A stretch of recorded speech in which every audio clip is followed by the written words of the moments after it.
नमस्कार दोस्तों, जय हिंद। स्वागत है आपका हमारे यूट्यूब चैनल में। एसएससी ने एमटीएस 2021 के डॉक्यूमेंट वेरिफिकेशन का डेट आउट कर दिया है और सबसे बड़ी ताज्जुब ये मुझे लग रही है कि उसका अभी तक आपका रिजल्ट नहीं आया है और डॉक्यूमेंट वेरिफिकेशन का डेट आउट कर दिया है। इसलिए जिनके जिनके मार्क्स अच्छे हैं तैयार रहे, जिनके बाउंड्री पे भी हैं वो भी तैयार रहे। मैं आपको इस वीडियो में बताऊंगा कि आपको कौन कौन से डॉक्यूमेंट वहाँ पर लेकर जाना है ताकि आप वहाँ किसी भी तरीके की परेशानी में ना फंसो। मैं आपको सारी बातें बताऊँगा, आप ध्यान से सुनना और अच्छे से समझना। फ़िलहाल देखो, अभी मैं गोवा में हूँ और गोवा के पणजी में मैंने इनकम टैक्स ऑफ़िस यहाँ पे जॉइन किया है, ठीक है? तो उसके एक्सपीरियंस के आधार पे मैं एमटीएस 2020 से ही इनकम टैक्स पणजी में जॉइन किया हूँ और उसके एक्सपीरियंस के आधार पे मैं आपको बताऊँगा कि आपको डॉक्यूमेंट वेरिफ़िकेशन में कौन-कौन से डॉक्यूमेंट्स की ज़रूरत पड़ती है। सबसे पहले अगर आपका एसएससी डॉक्यूमेंट वेरिफिकेशन करता है तो उसके लिए ये ज़रूरी है कि आप अपना 10th का मार्कशीट सबसे पहले लेके जाएं, क्योंकि वो आपका सबसे इम्पॉर्टेंट चीज़ है। अगर आपने जो फॉर्म भरा है एमटीएस का वो 10th के बेसिस पे ही भरा है, तो आपको 10th का जो मार्कशीट है और जो उसका जो सर्टिफिकेट वगैरह अगर आपके पास है तो वो पूरा चीज़ आप अप टू डेट करके अच्छे से आपको लेके जाना। ओरिजिनल भी, फ़ोटो स्टेट भी। अपना आधार कार्ड, पैन कार्ड वगैरह जो भी एक आइडेंटिटी प्रूफ होता है वो तो आपको कैरी करना ही करना है। ऊपर से अगर आपने 12th की पढ़ाई कर ली है, आप ग्रेजुएट भी हो, तो आपको 12th का और ग्रेजुएशन का भी सर्टिफिकेट लेकर जाना होगा, ठीक है? मार्कशीट, सर्टिफिकेट सारा कुछ आपको लेकर जाना होगा और उसके साथ ही साथ उसके फ़ोटोकॉपीज़ भी आपको लेकर जाने होंगे।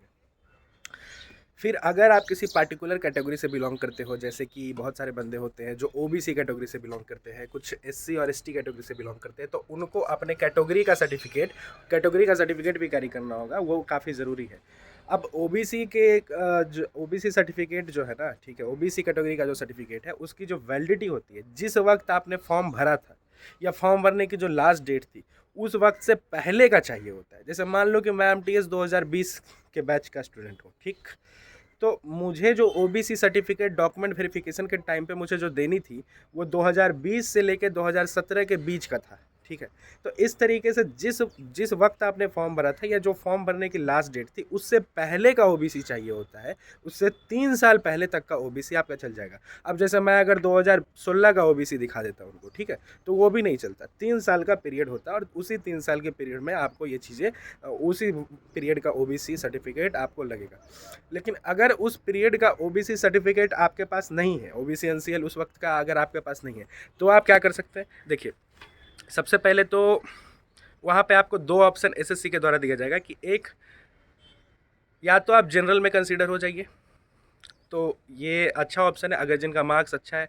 जैसे मान लो कि किसी का मार्क्स 95 है, तो वो तो श्योर है ही कि मैं ओबीसी से क्वालिफाई करूँगा ही करूँगा, जनरल से भी ईजिली कर जाऊँगा।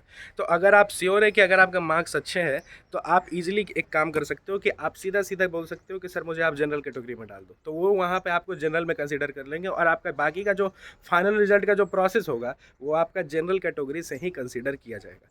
लेकिन अगर किसी का मार्क्स कम है तो और वो चाहता है कि नहीं मैं ओबीसी कैटेगरी में ही रहूँ, हो सकता है कि 0.5 0.2 से मैं छट सकता हूँ, इस तरीके का अगर आपका बाउंड्री पे मार्क्स है और आप ओबीसी में ही रहना चाहते हो और आपके पास जो पीरियड है 3 साल का उसके अंडर का ओबीसी नहीं है, तो आप एक काम कर सकते हो कि वहाँ पे आपको एक अंडरटेकिंग लिखवाया जाएगा, ठीक है? और अंडरटेकिंग में आपको लिखवाया जाएगा कि आपने ओबीसी जिस पीरियड का चाहिए था उस पीरियड का दिया नहीं है, लेकिन हम फिर भी इस सर्टिफिकेट को अभी हम आपको ले रहे हैं, लेकिन डिपार्टमेंट इस पे जिस तरह का एक्शन लेगा वो आपको मंजूर होगा। डिपार्टमेंट आपके कैंडिडेचर को रिजेक्ट भी कर सकता है, रद्द भी कर सकता है, इसके लिए भी आप तैयार हैं। तो इस तरीके से आपसे एक अंडरटेकिंग लिखवाया जाएगा, आप अंडरटेकिंग लिख देना। डिपार्टमेंट कुछ नहीं करती है, इनकम टैक्स डिपार्टमेंट ये सब तो इतने फ्रेंडली इन्वायरमेंट है यहाँ, डिपार्टमेंट कुछ नहीं करती है, ठीक है? तो फिर आप वहाँ पर अंडरटेकिंग लिखवा सकते हो। लेकिन कुछ डिपार्टमेंट है जो बदमाशी कर सकती है, आपके कैंडिडेचर को भी रिजेक्ट कर सकती है, तो थोड़ा सा रिस्क वहाँ पर रहेगा, ठीक है? तो मेक श्योर, मैं तो कहूँगा कि अगर आपके मार्क्स अच्छे हैं और आपको अगर वहाँ पे जनरल में आने का ऑप्शन मिल रहा है तो आप सीधे जनरल में चले आना, ओबीसी का आपका पूरा झंझट खत्म हो जाएगा, ठीक है? तो ये काम आप कर सकते हैं। बाकी इसके बाद आपका डिपार्टमेंटल वेरिफिकेशन होगा, जिस वक्त होगा मैं आपको उस वक्त भी गाइड कर दूंगा कि वहाँ पे आपको किस किस तरह के डॉक्यूमेंट प्रोड्यूस करके ले जाना है। तो यही 2-3 डॉक्यूमेंट है जो आपको प्रोड्यूस करके फिलहाल एसएससी के वेरिफिकेशन में ले जाना है। पहला 10th का सर्टिफिकेट, दूसरा 12th और ग्रेजुएशन अगर आपने कर रखा है तो उनका भी सर्टिफिकेट और फोटोकॉपीज ले जाना है। आइडेंटिटी प्रूफ के तौर पर आपको आधार कार्ड ले जाना होगा, ठीक है? आधार कार्ड ले जाना होगा या पैन कार्ड, जो भी आप ले जा सकते हो ले जाओ। और जो आपका कास्ट सर्टिफिकेट है भाई, वो आपको ज़रूर ले जाना। अगर आप जनरल से हो तो उसमें आपको कोई लोचा नहीं है, ठीक है। जनरल में कंसीडर होना चाहते हो तो भी कोई लोचा नहीं है। लेकिन अगर आप किसी भी कैटेगरी का एडवांटेज उठाना चाहते हो तो कास्ट सर्टिफिकेट जिस टाइम पीरियड के विदिन चाहिए, ठीक है। ओबीसी का जैसे मैंने बताया कि 3 साल के विदिन चाहिए, तो 2018 से 2021 के बीच अगर किसी का ओबीसी है तो वो एमटीएस 2021 में काउंट हो जाएगा। और अगर किसी ने नया ओबीसी बनवाया है, ठीक है, तो नया ओबीसी अगर बनवाया है तो उसको वही परेशानी होगा कि उसको अंडरटेकिंग लिख के देना होगा। और उसके बाद डिपार्टमेंट उस पर जिस तरह का भी एक्शन लेता है या जिस तरह का भी वो विचार होता है आगे, वो डिपार्टमेंट पे ऊपर डिपेंड करेगा, वो आपके ऊपर और हमारे ऊपर डिपेंड नहीं करेगा। तो मैंने जितनी बातें थी मैंने बता दी। मेक श्योर आप इतने डॉक्यूमेंट एटलीस्ट प्रोड्यूस करके ले जाएं, ठीक है।